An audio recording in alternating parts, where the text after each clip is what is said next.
Hi, everybody. This is Silvio Canto in Dallas, Texas on Thursday, March the 20th.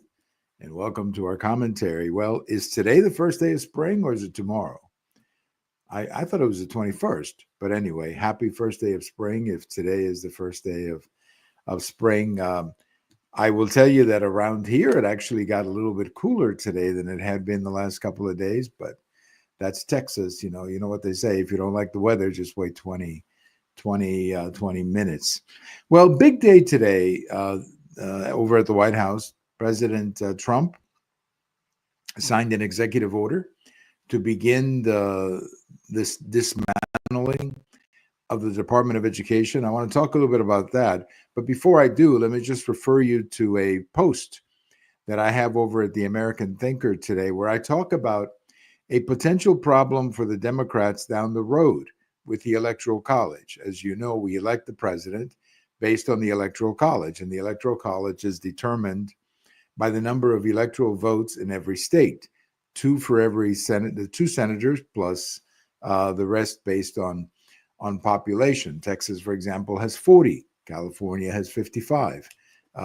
Florida has 30. Again, it's all based on two plus the number of congressional districts based on the population of the state.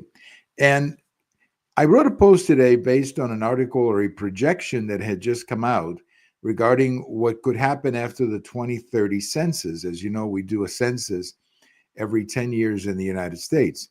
And the projection is that roughly 11 electoral votes are going to move from blue states to red states. And that is the result of population shift.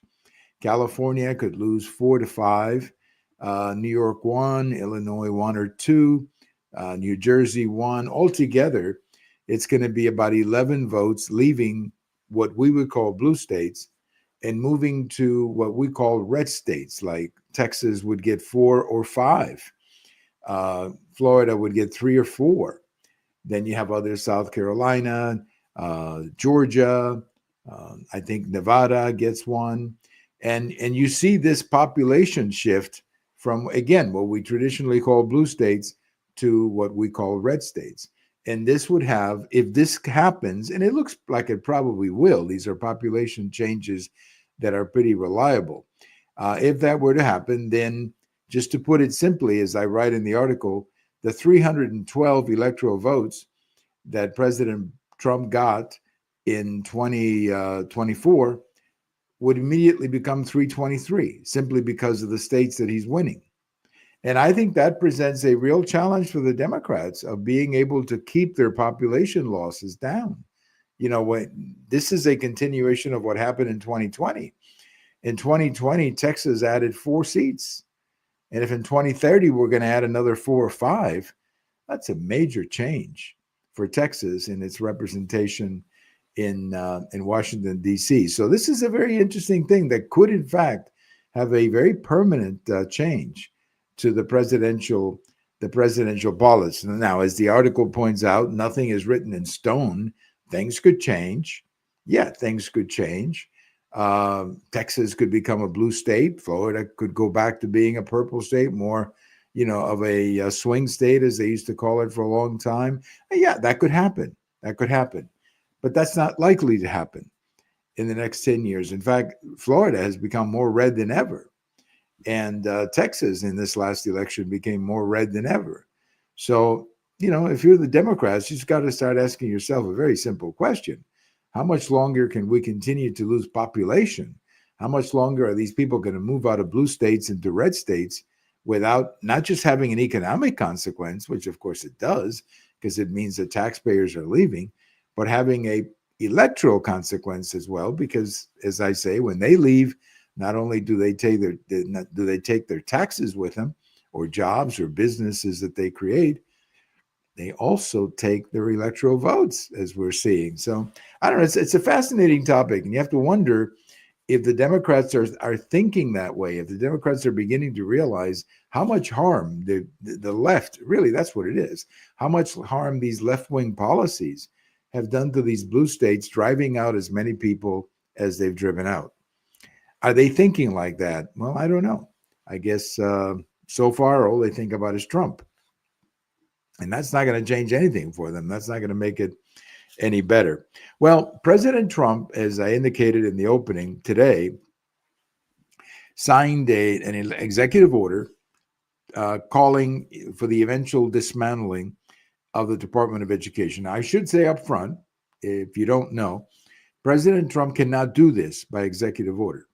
He cannot close down the Department of Education by executive order. That would require the act of Congress, and that I don't think they've got 60 votes in the Senate to do that. But he can certainly cut some of the funding and some of the activities, or redirect some of the activities, in a sense, closing the department without technically closing it by simply eliminating jobs or by shifting some of their duties to another department. And that apparently is what they're going to be doing. But I think it's a good move, because I have always felt, I remember when President Carter created the Department of Education. It just made absolutely no sense to have a Department of Education in Washington, D.C. Made no sense whatsoever. Education has always been a federal matter, a state matter, a local matter. And why this was created, as I recall, going back to the discussions back then, as I recall, this was a something that President Carter did to get the support of the teachers union, primarily because he was running for re-election in 1980, and his biggest challenger in the primary was going to be Ted Kennedy, who had a lot of support from the public teachers union. And President Carter did this to take away some of Senator Kennedy's support. That's what you hear. It sounds logical to me. But the bottom line is that the Department of Education hasn't done a darn thing to make education better in the United States, public education, that is. You now have a situation where 11% of the kids in the United States are attending homeschooling. They're staying home for homeschooling. And I think it's probably bigger than 11% in some parts. Now, 11% is the national average, but I bet it's probably closer to 15 or maybe even 20% in some of these Western states or Southern states, because, the parents are just not happy with public education. They're not getting their money's worth. They're not really getting anything from public education. And that's just the way it is. So you have states like Texas, where we will soon have school choice. You have other states that are moving in that direction. So the parents are rejecting public education. So what's the point of having a federal education department burdening and sending more rules and regulations to slow down teachers? And you have all these bureaucrats in Washington justifying their existence. You don't need that. You don't need that. So hopefully the Senate or the Congress will eventually terminate the Department of Education for once and for all, or at least maybe join the department with another department. That might be the compromise. But either way, it's a good thing that the department is not going to be as important as it once was. And congratulations to President Trump on that executive order. Again, though, we do caution you, he cannot close it by executive order. So he's going to have to eventually get the Senate to vote on it. And that's highly unlikely at this moment. But you never know. You never know. After the next election, there may be a change in the Senate. And there may be some Democrats who are beginning to realize what's happening in their own states with respect to education. Well, I was invited today on a show over at Voz Media. This is a Spanish network, very popular Spanish network, and they asked me to come and talk a little bit about the first 2 months of President Trump. So they asked me what I thought had gone right. And I told them, well, a couple of things have gone right. Obviously, this executive order of the Department of Education is really something good. I like the transparency of the Trump administration, the fact that they put everything out there in the open. They have a lot of press conferences. I like that a lot. I like the fact that the cabinet is a good, strong cabinet. I think the overall team of Trump 2024, the cabinet and the people around him are so much better than the first time around. I don't think he had a good team the first time around. It got better as time went by, but initially it wasn't that good of a team. But I think he does have a better team now. And so he's much better prepared for the presidency now, and he's surrounded by much better people. And I think that's what I like the most about his administration. I think they've also been focusing politically on some good issues that most Americans support, like boys playing and girls sports. There was a video that I saw today of a young man, winning a girls' track and field tournament or race, and he won by a huge margin.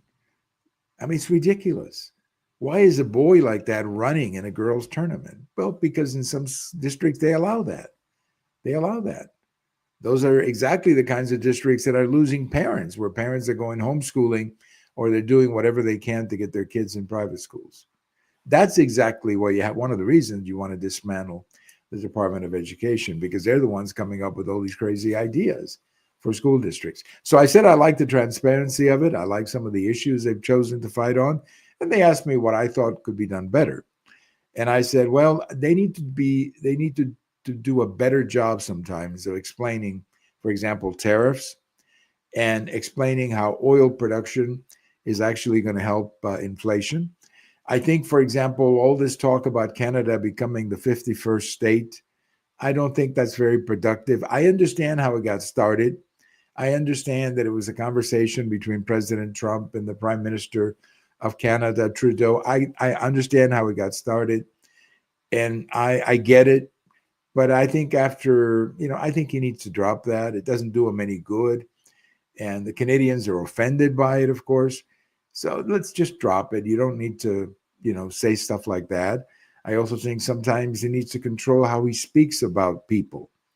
But overall, when they asked me about, another thing I said too was that I felt he may want to maybe slow down in some of the things he's trying to do, because people may be getting confused. There's too many things going on. And maybe it's time to slow down a little bit. And now that the continuing resolution was passed, I think it's time to focus exclusively on getting that tax bill and that budget proposal through reconciliation. So that should be the priority of the Trump administration going forward here in the next couple of months. But overall, I think these first 60 days have been productive. They were asking me about the polls. Sorry about that. They were asking me about the polls. Look, he's about 48%, 49% when you take all these polls together. That's about what you would expect from Trump. He's never going to be, 57, 58, never going to be there. And as long as he stays around 50%, it'll work out just fine. Anyway, thank you for listening. This is Silvio Canto in Dallas, and we'll talk to you later. Bye-bye, everybody.